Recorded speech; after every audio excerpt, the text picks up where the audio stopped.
como eu estava falando com uma jovem, uma moça ao qual há alguns meses eu falava do amor de Jesus para ela, falava do testemunho de vida que Deus tinha feito, que estava fazendo na minha vida. E ela estava conseguindo, já tinha saído de depressão, já estava com coragem, ela tinha medo, tinha tudo. Foi lá, se batizou na igreja, tava bem, o jeito do semblante, o jeito de falar, acreditando mais nas coisas. Mas ela fraquejou e ela não teve força e pendeu para o lado que ela mais forte nela, que estava a carne no caso, e cedeu às concupiscências da carne e foi fazer coisas que desagradavam a Deus. E eu disse para ela antes disso, eu disse para ela, não faz isso, não faz isso, não faz isso. Porque isso daí depois vai acarretar problemas, tu vai plantar e tu vai colher.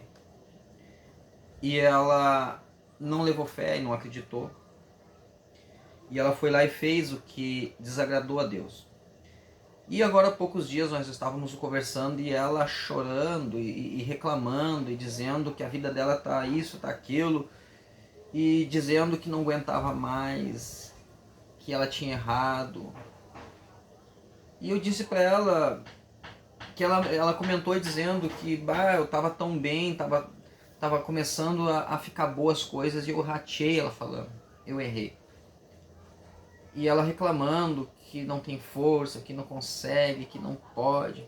E eu disse para ela, realmente nós não podemos, realmente nós não temos força.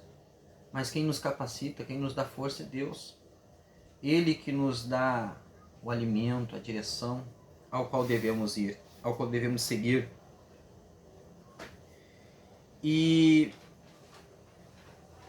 não é fácil. Muitas pessoas eles criticam os crentes, criticam os cristãos. Mas eu sei por que alguns criticam. Porque eles não têm coragem. Eles não têm força. E quando eles veem alguém tendo coragem, tendo força, eles começam a criticar. Porque na verdade eles queriam ter força e queriam ter coragem. Entende? Eu sei porque eu era assim. Eu criticava. Eu falava muito mal. A minha mãe me ensinou na época que quando chegasse um crente na frente do meu portão, eu tinha que corrê-los de lá. Eu xingava-os. Eu não entendia o erro que eu estava fazendo, o preço daquilo que eu iria pagar mais tarde. Então, Deus, Ele é amor, mas também Ele é justiça. E então esta moça, ela pôde ver com os próprios olhos que quando ela buscou a presença de Deus, quando ela buscou a santidade, quando ela buscou as coisas da parte de Deus, Deus estava ali ajudando ela, libertou ela de depressão, do medo, de um monte de coisa. Mas quando ela foi lá dar uma visitadinha lá no mundo, dar uma erradinha, como eles dizem, ela viu que imediatamente veio opressão, veio dores, veio medo de novo, veio tudo, só que em dobro. Por quê? Porque Deus ele estava mostrando para ela que com Ele nós podemos não ter dinheiro muitas vezes, podemos não ter fartura muitas vezes, mas com Ele não nos falta nada. Com Ele nós temos tudo que nós precisamos. Então Deus é maravilhoso. E nos diz a palavra de Deus ali em Mateus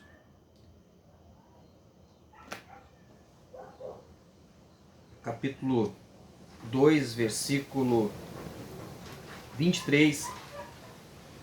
E chegou e habitou numa cidade chamada Nazaré, para que se cumprisse o que fora dito pelos profetas. Ele será chamado Nazareno. O que eu quero dizer nesta mensagem? Que Deus, Ele nunca vai deixar o povo, a humanidade despercebida daquilo que está vindo.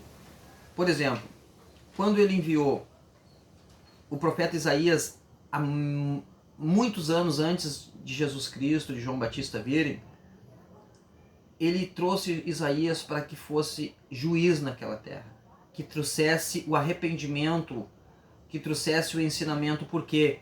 Porque o povo estava se corrompendo, estava indo para um caminho ao qual não era para ter ido, não é aquilo que Deus tinha preparado. E o profeta Isaías anunciava o juízo e profetizou a vinda do Messias. Falou sobre a vinda do João Batista, falou sobre tudo isso, para aquele povo, aquele tempo, para que eles se arrependessem, porque viria Jesus Cristo. E diz assim a palavra, então, lá no capítulo 3, e aqueles dias apareceu João Batista pregando no deserto da Judéia e dizendo: arrependei-vos, porque é chegado o reino dos céus. Olha que maravilha o que Deus faz, ó.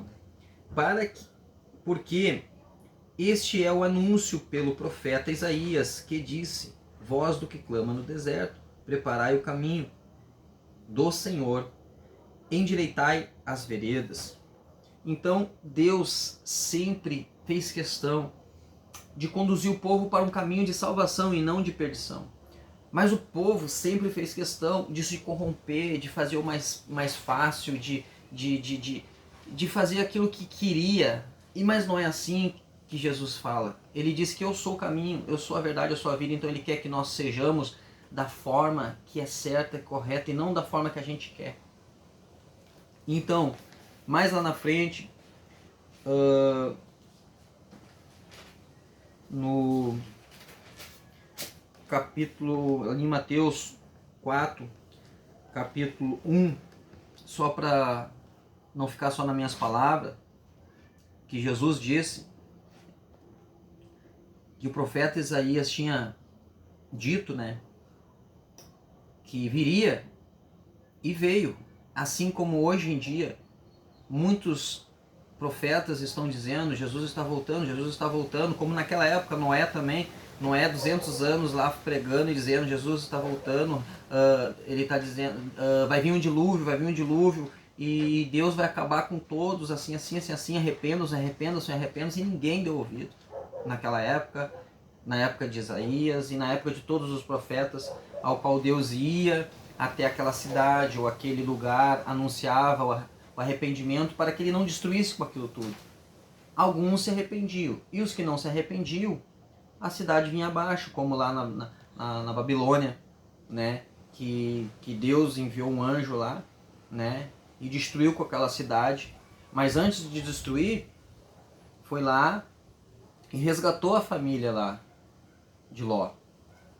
Tirou aquela família de lá antes de vir.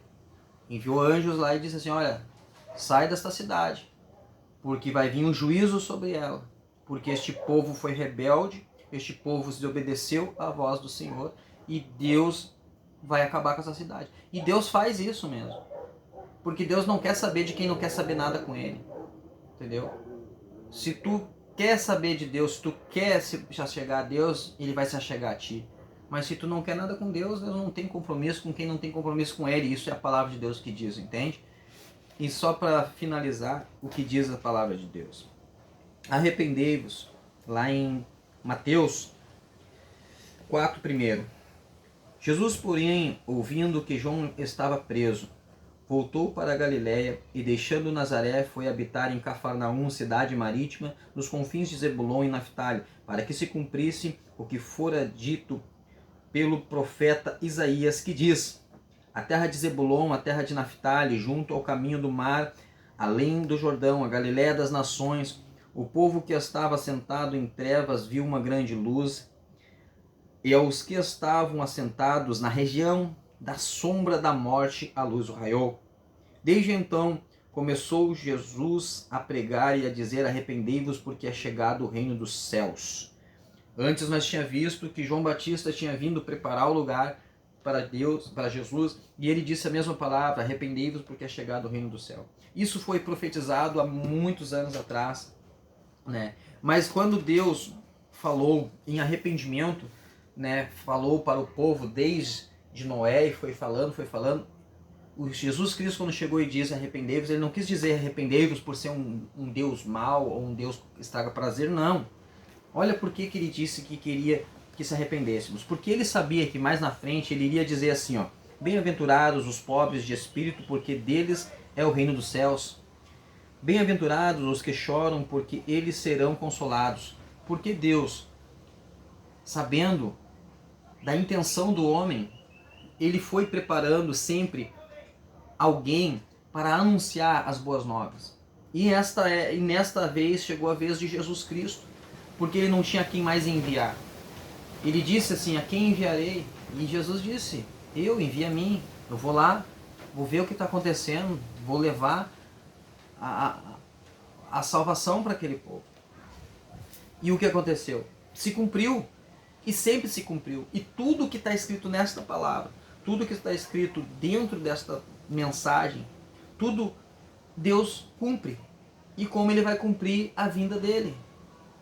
Ele foi ao céu preparar lugar e disse que não nos deixaria órfãos, enviaria o Espírito Santo, nosso Consolador, aquele que nos convence do pecado, e ficaria conosco até a consumação. E é o que aconteceu.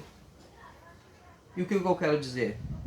Que não é de qualquer jeito, não é de qualquer forma que serviremos a este Deus. A palavra de Deus diz que sede santo porque eu sou santo. Entende?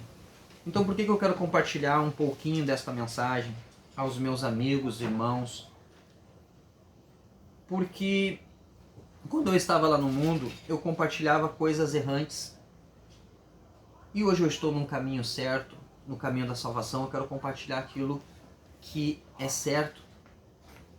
Quando ele disse arrependei-vos, ele não estava sendo um Deus ruim, ele disse assim, ó, arrependei-vos, porque mais na frente ele ia dizer, bem-aventurados os mansos, porque eles herdarão a terra. Bem-aventurados os que têm fome e sede de justiça, porque eles serão fartos. Bem-aventurados os misericordiosos, porque eles alcançarão a misericórdia. Bem-aventurados os limpos de coração, porque eles verão a Deus. Então, Jesus Cristo, Deus, ele nos amou de uma forma tão grande que ele poderia ter renunciado àquilo quando lá no monte ele pega e tem as dores. Quando ele está conversando, orando com Deus, ele diz para Deus, Pai, se for possível, passa de mim esse cálice. Mas, ao mesmo instante, ele lembrou que tinha sido profetizado por os profetas lá atrás, que Jesus viria e levaria sobre si as nossas enfermidades, levaria sobre si, seria a expiação dos nossos pecados. Então ele disse assim, Pai, faça de mim a tua vontade. Ele disse, seja feita a tua vontade. Entende? Ele sabia que ele ia sofrer, ele sabia que ia ter lança, ele sabia que ia ter coroa, ele sabia que ia ter humilhação, ele sabia que ia passar por tudo. Ele poderia ter desistido, mas ele não desistiu.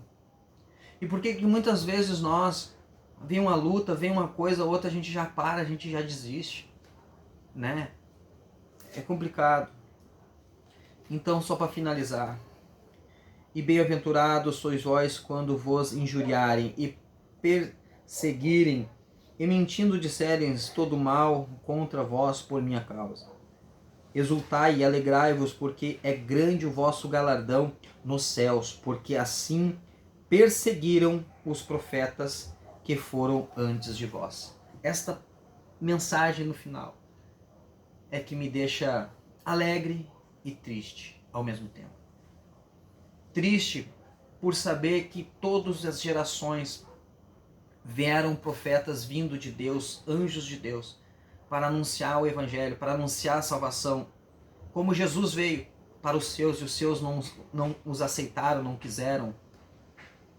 E assim Deus tem feito até os dias de hoje, enviando profetas para dizer, eu sou o caminho, eu sou a verdade, eu sou a vida e ninguém vem ao Pai senão por mim.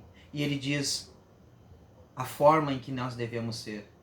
Ele diz que aquele que quiser seguir mim, renuncia-se e segue-me. Então Deus é maravilhoso, meu irmão e minha irmã, meus amigos. Deus é maravilhoso. Ele fez da minha vida coisas lindas e coisas maravilhosas. Ele me libertou de coisas que muitos ricos pagam fortunas para dependente químico ou para isso ou aquilo. Eu fui liberto, sem precisar ir em clínica, nada, das drogas, liberto do álcool, liberto da prostituição, para quem me conhece sabe. E não precisei de clínica para ser liberto da depressão, ao qual eu estava quase morrendo, querendo me matar. Então, esta palavra aqui fechada, ela simplesmente, essa aqui é um livro, uma Bíblia, que muitos têm nos seus armários, nos seus roupeiros, guardadas, aí cheia de pó. Mas aberta, ela é poder, ela é a boca de Deus falando. A palavra de Deus diz assim: conhecereis a verdade, e a verdade vos libertará. Então, amigos, companheiros, eu peço que Deus venha vos falar em seus corações a respeito da salvação, que não é de qualquer jeito. Eu tenho amigos meus que, como eu queria, em nome de Jesus, que esta palavra entrasse dentro do seu coração e ele fizesse uma análise do que realmente Deus é e do que realmente Deus quer para nossas vidas. Deus não está interessado em banquete, não está interessado em carros, em mansão. É bom ter, não é pecado ter isso, mas não pode ser prioridade. Ele diz assim: buscai, pois, em primeiro lugar o meu reino e a sua justiça, e as demais coisas vos serão acrescentadas. Quando a gente focar nas coisas do céu, nas coisas de Deus, e vir as riquezas, e vir as coisas, vir dinheiro e coisa, amém, tá vindo, mas porque tu tá buscando primeiro o reino do céu. Agora, se tu buscar primeiro as coisas da terra, aí, infelizmente, a palavra de Deus diz que quem ama o mundo não ama Deus. Quem está no mundo não está em Deus. Entende? Por isso que ele diz assim que o mundo vos odeia. Mas ele diz assim: tem de bom ânimo porque eu venci o mundo. Ele nos ensinou o caminho. E o caminho está aqui. Quem quiser acreditar, acredita. Quem não quiser, não posso obrigar a acreditar. Mas Jesus diz assim: aquele que está cansado e sobrecarregado, eu vos aliviarei. Pegai de mim o meu fardo, que é leve e suave. Ele faz uma troca e diz para te dar o fardo teu, o fardo de peso, o fardo cheio de pecado, de engano, de mentira, de tudo. Por que Jesus ele nos ama tanto, né? Que mesmo a gente sendo falho, mesmo a gente não sendo fiéis, ele permanece fiel sempre. Que Deus vos abençoe, que Deus vos guarde, que Deus vos dê muita felicidade, abençoa, guarda a sua casa, a sua família e liberte-nos de tudo que nos afasta de Deus e que nos aproximamos de Deus muito mais do que das coisas deste mundo, porque aqui tudo fica e só Deus para nos dar força. Que Deus vos abençoe, que a paz do Senhor Jesus Cristo esteja com todos vós.